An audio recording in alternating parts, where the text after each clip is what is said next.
Hey guys, what's going on? Welcome back to my channel. Just another quick tip on how to turn this baby off after you're done.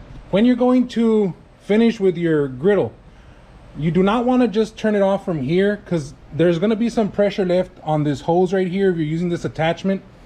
If you don't have this attachment and you need it, I'll have a link on the description below where you can get it. It's going to come with or without this section right here. But the way you actually turn off this is you don't just turn it off right here while your propane tank is still on. First thing you want to do when you're ready to turn it off is you want to shut off the valve here first.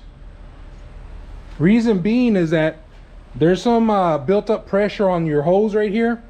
If you just turn it off without letting all the gas end up I guess coming out of the hose when you disconnect it, you're going to have some pressure being built up there.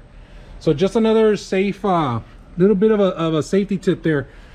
Let the whole propane that's in the hose come out through here. Once it's completely off, then you can turn it off, and now you're safe to disconnect it without hearing too much of a pushback.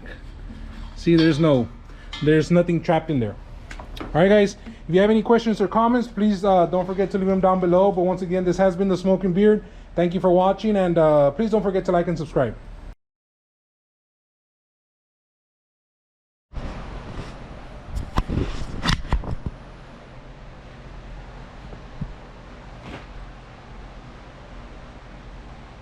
Hey guys, what's going on? Welcome back to my channel. This is another quick tip on your propane.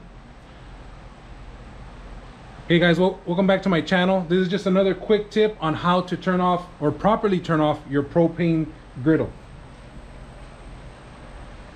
Hey guys, what's going on? Welcome back to my channel. Just another quick tip on propane. Hey guys, what's going on? Welcome back to my channel. Just another quick tip on how to properly turn off your propane gas grill.